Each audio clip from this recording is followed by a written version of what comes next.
আমার হৃদয়ে ছিল এক জলমগ্ন দিগন্ত। সেখানে জ্বলছিল এক নির্বাসিত দীপিকা।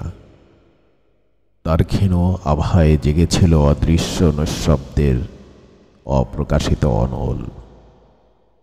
শুধু তোমার অনুপস্থিতির দৃষ্টি ছুঁয়ে যায়নি সেই দহন রেখা।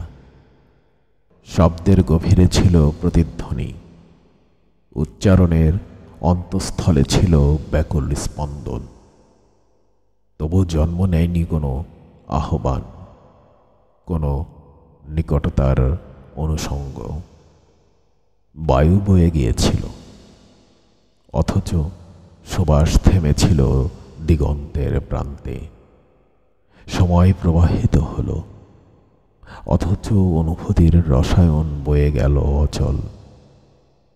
হৃদয়ের গুপ্তাশ্রমে তখন নেমে এসেছিল ছায়াপূর্ণ নৈরাশ্যের মৃদু প্রহর, যেখানে স্পর্শ মানেই ছিল নিঃশব্দ ক্ষয়, আর নীরবতা এক শ্বেতবসনে স্মৃতির আধ্যাত্মিক ছায়া।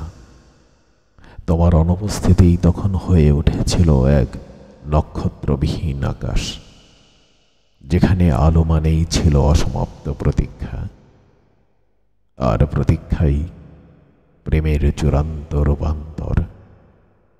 হৃদয়ের অন্তঃপুরে জমেছিল অম্লান আশার নিঃশেষ প্রতিধ্বনি।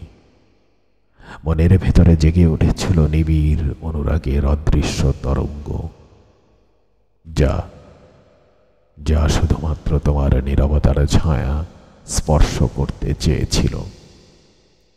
তবু ছুঁয়ে দিতে নেই কোনো অঙ্গীকার, কোনো প্রতিফলন, কোনো আকাঙ্ক্ষা। প্রতিটি স্পন্দন যেন এক অনন্তনীল প্রার্থনার আলোককণা।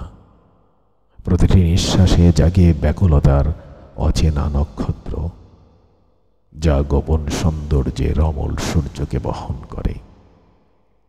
আমি এগিয়ে গিয়েছিলাম অনুগত ছায়ার মতো।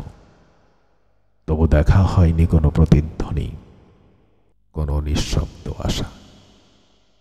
অন্তর নীরব, তবু অভিষ্ঠিত অনুভূতির কোলাহল জাগায়, যেখানে আশা মানেই অন্তরের এক নিবিড় নীরব যাত্রা, আর তীব্র আকাঙ্ক্ষার প্রতিটি প্রতিস্বর রয়ে যায় হৃদয়ের অন্তর্গত আশ্রমে, যেখানে ভাষা প্রায়শ্চিত্তের স্তবক, আর নীরবতা এক চিরন্তন প্রজ্ঞার ছায়া।